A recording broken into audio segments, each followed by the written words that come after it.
This is problem 1197, and it is on page 682. An airplane used to drop water on brush fires is flying horizontally in a straight line at 130 knots. In other words, we'll figure out what that is in miles per hour, at an altitude of 175 feet. Determine the distance D, which the pilot should release the water so that it will hit the fire at B. So here's our plane moving along. I don't know what kind of plane this is. It's like a cartoon plane, but anyway, something more like that.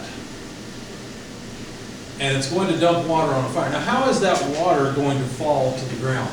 Anybody want to suggest? Some fire here on the ground.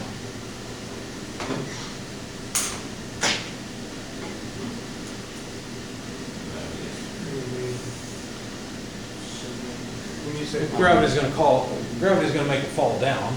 Right. Isn't it going to fall just as a ball would fall? It's the same sort of thing, right? If you released a ball, it's going to fall and it's going to maintain a constant speed. Basically, the horizontal component of the velocity is going to remain constant at whatever it was. What was it? Well, the plane's moving at, what did they say, 130 knots? And then they kindly gave us a conversion factor of 1.15 miles per hour per knot. And of course, I'd like to convert that to feet per second because I want to know the distance in feet. We're told, of course, that the plane drops the water from 175 foot high.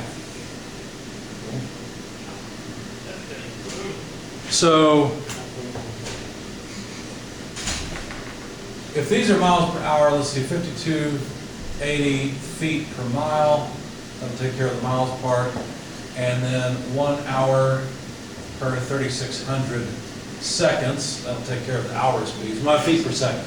So grab your calculators. 130 times 1.15 times 5280 over 3600 is how much? 130 times 1.15 times 5280 over 3600.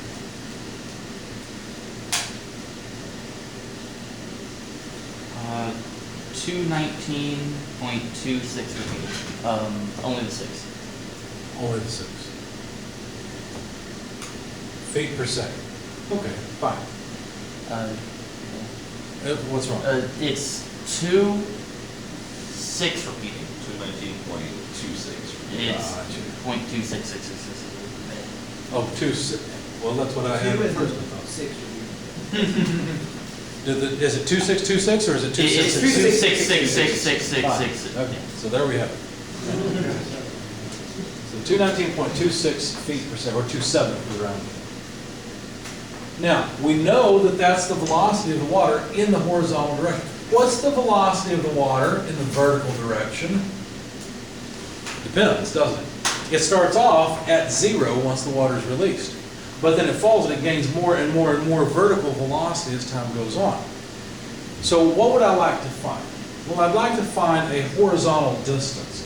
But this horizontal distance, is it related to the vertical motion or horizontal motion? Horizontal motion, obviously, right? So isn't this distance equal to the velocity in the horizontal direction times however much time the thing falls? That's all it is. Well, how long is it going to take for it to fall? Now that's an interesting question. Couldn't I say that the position, the vertical position, let's take the coordinate system like this, y, x. The position is the initial height plus, well, let's see, the initial velocity in the y direction times time plus 1/2 the acceleration in the vertical direction times time squared. That's what the constant acceleration equation says, right? What is the initial height of the water? 175 feet. That's right. What's the initial velocity of the water in the y direction? Oh, 0. 0, isn't it? Be careful. This is the y direction, not the x direction. What's the acceleration in the vertical direction? 32.2 feet per second squared. You all got it wrong. It's negative g. Negative 32.2. See? Be careful. The acceleration's in the opposite direction of the coordinate system. see? So negative 32.2 is what I'll plug in here. So basically y is equal to 175 feet minus 1/2 32.2 feet per second squared times time squared. Now, I probably should have solved this for time first, right? Because what this does is this tells me a height as a function of time, but there's only really one point that I'm interested in. What Zero. point is that? 0, when the water hits the ground. So when the water hits the ground, its position will be 0, and the time will be the final time, the time of flight. See? So all I need to do is solve this for the time of flight. So let's do that. 175 equals 32.2 over 2 times TF squared. So that shouldn't be too bad. 175 times 2 over 32.2 square root should be the final time. Just doing all the algebra in one step. This is easy stuff. So go ahead and calculate this for me if you would. 175 times 2 over 32.2, take the square root. What do we get for the flight time? We only want the positive square root, by the way.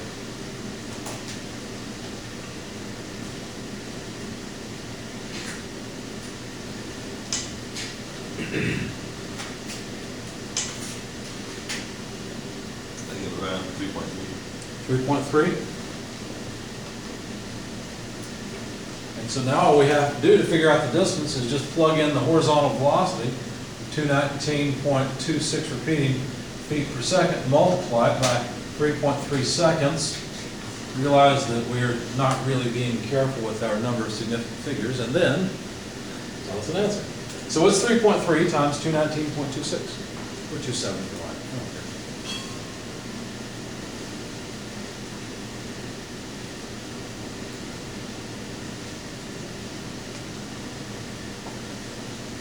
I see frowns. Is there a mistake somewhere? Yeah, maybe 722.9. 722, so 723 or so. Yeah. That's how far away they got to drop the water. How much? 723.5? 6.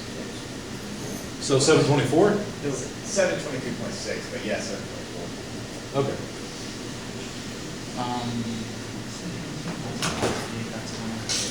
Any questions about this? Hopefully that time is right. I was trying to figure it out in my head, and twice that is about what? Oh, it's rounded. 350? Yeah. Yeah, I know, so it's basically 350, yeah, that's about right. So basically 10, so square root of 10 is about 3.3, so that's reasonable. All right, that's it, thank you guys. Thank you.